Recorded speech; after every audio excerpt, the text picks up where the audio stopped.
உலக மக்களே வணக்கம். இந்த ரோட்டில் நின்று பொதுமக்களை தொல்லை விடுக்கிறவங்க யாருன்னு தெரியுமா சார்? இந்திரா காந்தி பேரம்பேத்திங்க, வாஜ்பாய் பேரம்பேத்திங்க, கலைஞர் பேரம்பேத்திங்க, அண்ணா பேரம்பேத்திங்க. இவங்க தான் சார். ரொம்ப இம்சை, அநியாய தொல்லை.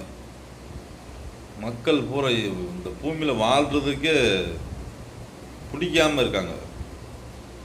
மக்களை தொல்லை கொடுக்குறது யார்? இவங்க தான்.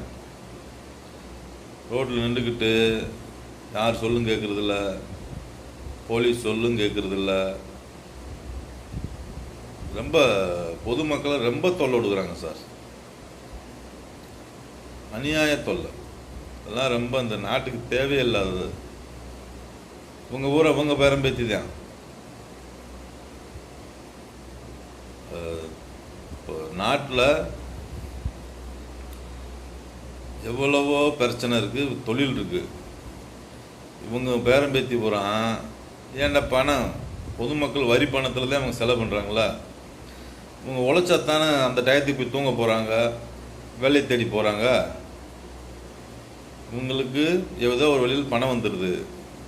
அப்போ இவங்க எப்படி சார் வேலை செய்வாங்க? ரோட்டில் உட்காந்துக்கிற சேப்பில் பணம் இருக்குல்ல, அப்போ ரோட்டில் உட்காந்துக்கிட்டு போகிற வர பொம்பளை பூரா கிண்டல் பண்ண, பெண்களை பூரா கிண்டல் பண்ண. அடுத்து இவங்க ஏதாச்சும் ஒரு பதவியில் இருக்காங்களா, மக்களும் அவனை அனுசரித்தா ஏதாச்சும் ஒரு சின்ன சின்ன வேலை நடக்கும். கொண்டு போகிற வர பெம்பளை பூரா சிரிக்க, பேச, லகலை பண்ண, கிண்டல் பண்ண, பொதுமக்களை தொல்லையை கொடுக்க, இந்த வேலை தான் அவங்க பார்க்குறாங்க. சரிங்களா? அடுத்து தேர்தல் வர ஒரு வருஷம் இருக்குது. நீங்கள் அந்த டயத்தில் தான் பணத்தை செக் பண்ணுறீங்க, பணம் போதா வருதாண்டு. இது மக்களை சுற்றி விடுற வேலை. சரிங்களா? தேர்தல் பணம் என்ன சொல்கிறது, அது எல்லா இடத்துலையும் இருக்குது. சரிங்களா சார்?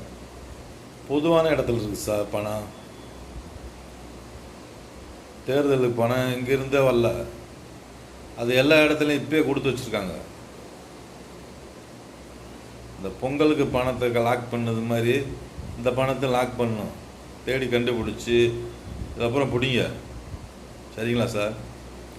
இந்த பணம் எங்கேயே இருந்து வரல, இது எல்லா கிராமத்துலேயும், எல்லா சிட்டிலையும், எல்லா தாலுகாலையும் இருக்குது.